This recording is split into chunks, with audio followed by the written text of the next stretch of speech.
मैं सुनवाता हूँ धनंजय सर, जनार्दन जी मिश्रा का वो बयान सुनवाइए जरा। इसके धांधली के रीमत बड़ा उदाहरण है। एक कमरा में एक हजार वोट,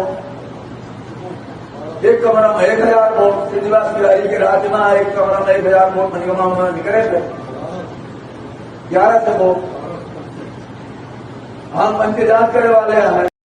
साफ तौर पे जनार्दन मिश्रा ये बात बता रहे हैं कि रीवा में किस तरीके से वोटों का खेल हुआ। और जनार्दन मिश्रा तो खैर चलिए मान लीजिए पीछे की चीज है, अनुराग ठाकुर जो सरकार में मंत्री रहा, आज वो अनुराग ठाकुर जो भारतीय जनता पार्टी का चेहरा है, राहुल गांधी और कांग्रेस के ऊपर अटैक करने के लिए सबसे जो उनके तमाम सिपे सालार हैं उनमें से एक प्रमुख सिपे सालार अनुराग ठाकुर हैं।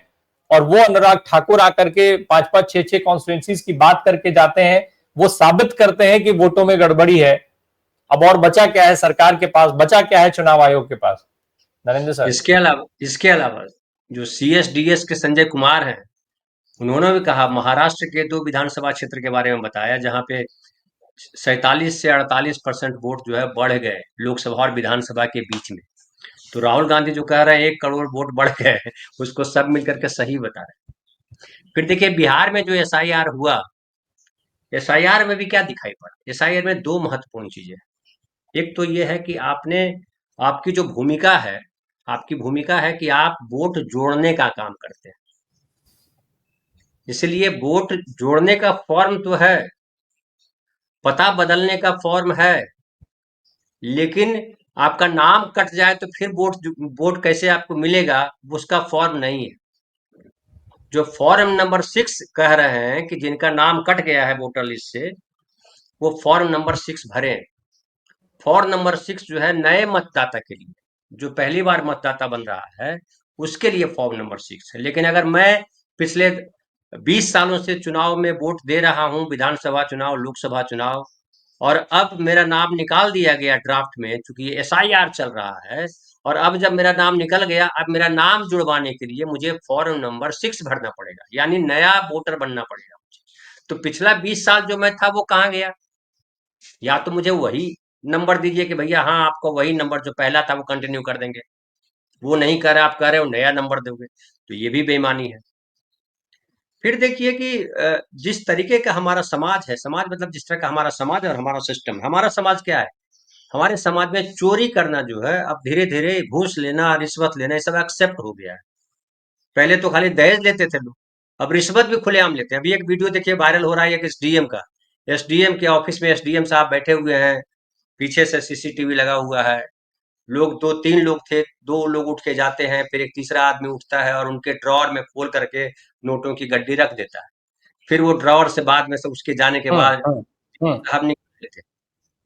तो ये जो है खुलेआम सारी चीजें हो रही हैं। और इससे पता चल रहा है कि जो एसआईआर कर रहे हैं आप लोगों से, आप रोजगार तो लोगों को दे नहीं रहे हो, बेहतर एजुकेशन दे नहीं पा रहे हैं, बेहतर हेल्थ व्यवस्था आप दे नहीं पा रहे हो, बेहतर लॉ एंड ऑर्डर व्यवस्था दे नहीं पा रहे हो, बेहतर नागरिक का सम्मान नहीं दे पा रहे हो, उनका बेहतर जीवन नहीं कर पा रहे हो। और उसके पास जो संविधान जो आपने नहीं दिया, आरएसएस ने नहीं दिया, न राम भगवान ने आके दिया इनको। इनको लगता होगा कि मोदी जी को भले भगवान प्रधानमंत्री बनाए, लेकिन हमको राम भगवान ने वोटर लिस्ट में नाम नहीं दर्शाया था। मैंने खुद फॉर्म भरा था और मेरा नाम गया था वोटर लिस्ट में। तो वोटर लिस्ट में जो मेरा नाम जो बाय डिफॉल्ट हमको मिला हुआ है भारत सरकार द्वारा, या कहिए संविधान सम्मत, संविधान ने दिया हमको, संविधान से हमें जो वो छीनने वाले तुम कौन हो भाई? आप कौन हो? और ये बड़े अपराधी है, ये खाली वोट चोर नहीं है, चोर कह के तो छोटा करते हैं, ये वोट खाली नहीं चुरा रहे, हमसे हमारी नागरिकता छीन रहे हैं। राहुल गांधी बड़ा सही बोल रहे हैं, एक लाइन हालांकि उन्होंने कम बोला है, एक लाइन मैं अपनी तरफ से जोड़ देता हूँ। उन्होंने कहा कि पहले आपका वोटर आईडी कार्ड छीनेंगे, फिर आपका राशन, हाँ यही बोला, दिखाइए पहले। जरा वीडियो सुना दीजिए। आएगा। पहले पहले आपका वोटर कार्ड जाएगा, उसके बाद आपका राशन कार्ड जाएगा, उसके बाद आपकी जमीन अदानी और अंबानी को दी जाएगी। ये देश 2-3 अरबपतियों का नहीं है, अंबानी का, अदानी का नहीं है, ये देश किसानों का है। जी जी अब देखिए, इन्होंने कहा कि पहले आपका वोटर आईडी कार्ड गया, फिर राशन कार्ड जाएगा, फिर घर खेत जाएंगे, नागरिकता चली गई ना आपकी। अभी ढेर सारे जो ये खाली मुसलमानों के लिए नहीं है कि जो मुस्लिम समाज के लोग हैं खाली उनका नहीं है, खाली मुसलमानों के वोट नहीं कटे हैं। ढेर सारे जो पिछड़ी अत्यंत पिछड़ी जाति के लोग हैं, जो दलित समाज के लोग हैं, उनके भी खूब वोट कटे हैं। और जो उनके वोट कटे हैं उनके घर, उनका अगर उनका सर्वे किया जाएगा तो उनके घर ज्यादातर गैर मजरूआ जमीन पे है, सरकारी जमीन पे है। जो सरकार जिस पर सरकारी जमीन हालांकि नहीं है, लेकिन सरकार दावा करती है हमारी जमीन है, क्योंकि आपके खतियान में आपका नाम नहीं लिखा हुआ है। खतियान में अगर आपका नाम नहीं लिखा हुआ है तो ये जमीन सरकार की है। तो ये फिर जमीन भी ले लेंगे, फिर कहेंगे भैया ने तुम्हारे पास जमीन का कागज है, न तुम्हारे पास कोई और कागज है, तुम देश के नागरिक नहीं हो, तुम तो बांग्लादेश से आए हो। ये तो रोज बांग्लादेश बता रहा है, बांग्लादेशी बांग्लादेशी। हिंदू के जर्नलिस्ट ने पूछा कि भैया बांग्लादेशी कितने मिले, तो क्या जवाब दिया आपके जो चुनाव आयोग के मुख्य कमिश्नर है? ये इसीलिए एसआईआर किया था ना। एसआईआर करने का पर्पस क्या था? एसआईआर करने का पर्पस ये नहीं था कि जो मृतक है उनको छाट दें, जो जीवित है उनको मार दें, कुछ लोगों के नाम निकाल दें, कुछ लोगों के नाम बढ़ा दें। ये सब नहीं इनका टारगेट था। इनका नैरेटिव था कि हम देश में, जैसे प्रधानमंत्री नरेंद्र मोदी ने झारखंड चुनाव के समय डेमोग्राफी बदलने की बात कही थी, पहले मंगलसूत्र छीन लेंगे, भैंस छीन लेंगे, पता नहीं क्या क्या छीन लेंगे। बांग्लादेशियों ने तो कुछ नहीं छीना, इन्होंने बिहार में जाकर के वोटर आईडी कार्ड छीन लिया। इन्होंने बिहार में जाकर के जो है उनकी पहचान छीन ली। तो बिहार के लोग जो है, अब देखिए क्या जवाब देते हैं। लेकिन मुझे लगता है कि बिहार में परिवर्तन अनिवार्य है और ये देश के लिए सूत्रधार का काम करेगा बिहार। तेजस्वी यादव को भी जरा सुन लिया जाए सर। तेजस्वी यादव ने जब भीड़ से पूछा है तो भीड़ कैसे रिस्पॉन्स कर रही है, जरा तेजस्वी यादव का वो सुनवा दीजिए, जरा वो क्लिप दिखाइए।